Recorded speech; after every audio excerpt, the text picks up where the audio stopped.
பிரியமானவர்களே, இயேசுவின் நாமத்தினால் உங்களை வாழ்த்துகிறேன். யோவான் 8வது அதிகாரம் 12வது வசனம்.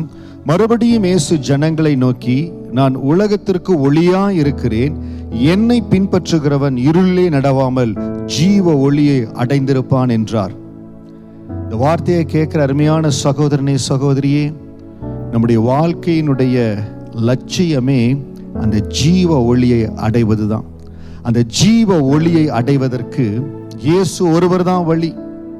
ஆண்டவரை அறியாத மார்க்கத்தில் 30 ஆண்டுகளாக இருந்து மிகுந்த கடின சூழ்நிலையில என்னுடைய ஜீவன், என் குடும்பம் மடிந்து போயிருமோன்னு இருந்த நிலையில இந்த ஜீவ ஒளியானவர் எங்களை சந்தித்தார்.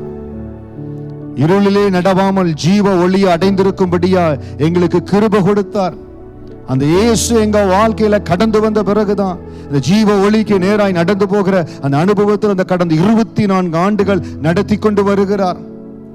இந்த பூமியில, இந்த வாழ்க்கையில நமக்கு ஜீவ ஒளியை கொடுப்பது இயேசு கிறிஸ்து மாத்திரம்தான். அவர் இல்லாத ஒரு வழி எந்த வகையில போய் கொண்டிருந்தாலும் அதை நம்மளை இருள கொண்டு போய் விட்டுரும். என்னை பின்பற்றுகிறவன் இருளிலே நடவாமல் ஜீவ ஒளியை அடைந்திருப்பான்.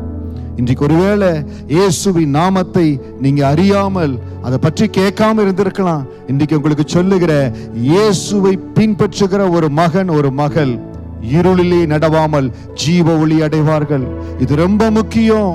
இந்த வாழ்க்கை பிரயாணத்துல நம்ம எங்க போறோங்கிறது ரொம்ப முக்கியம். இன்னைக்கு ஒரு இடத்துல இருந்து மறு இடத்துக்கு பிரயாணப்படுகிறோம். நம்ம வெளிநாடுகளுக்கு போறோம். அப்ப என்ன செய்கிறோம்? நம்ம எங்க ஆரம்பிக்கிறோம், எங்க முடிக்கிறோம்னு சொல்லி we are very careful about our journey. எல்லா காரியத்தை பிளான் பண்றோம். நான் டைமுக்கு இந்த இடத்துக்கு போகணும், எல்லாம் செய்யறோம். உங்களுடைய ஆத்துமா இந்த வாழ்க்கையின் முடிவில் எங்க போகணும்னு சொல்லி, have you planned your destination? The only path, the only path, நமக்கு இருக்கிற ஒரே வழி ஜீவ ஒளியை அடைவதற்கு இயேசு கிறிஸ்து ஒருவரே. சிலுவையின் மூலம் மட்டும்தான் அந்த ஜீவ ஒளியை அடைய முடியும். இன்றைக்கு இந்த வார்த்தையை கேட்கிறீங்க, இதை நீங்க தற்செயலா கேட்கல, தேவ செயலா இந்த வார்த்தையை கேட்டு கொண்டிருக்கிறீங்க. உங்களோடு சொல்லுகிற, இயேசு கிறிஸ்து, இயேசு கிறிஸ்து நமக்காக சிலுவையில மரித்து தன்னையே பலியாய் ஒப்பு கொடுத்து அந்த ஜீவ ஒளியை அவர் கடந்து வந்தார். அந்த ஜீவ ஒளி அடையும்படியா, நித்திய ஜீவன் அடையும்படியா நமக்கு வழியை உருவாக்கி கொடுத்திருக்கிறார். Please be careful about the destination at the end of our life. நம்முடைய கேரியர் நல்லா போகணும், கேரியர் நல்லா முடியணும், நான் ரிட்டையர் ஆகிற பொழுது இந்த நிலைமையில இருக்கணும்னு சொல்லி ஓடிக்கொண்டு இருக்கிறோம். We are very much careful about our career growth.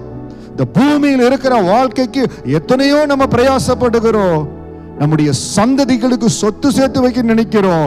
ஆனால் இந்த ஆத்துமா சரியான இடத்துக்கு போகிறதா? தயவு செய்து ஒரு நிமிஷம் நீங்க சிந்தித்து, நான் சொல்லுகிற இந்த வசனத்தை யோவான் 8:12 படி, என்னை பின்பற்றுகிறவன் இருளை நடமாமல் ஜீவ ஒளி அடைந்திருப்பான். இதை நீங்க தேவ செயல் நிமித்தம் கேட்கிறீங்க. தயவு செய்து அந்த ஜீவ ஒளி அடையும்படியா அந்த டெஸ்டினேஷனுக்காக நீங்க பிளான் பண்ணுங்க.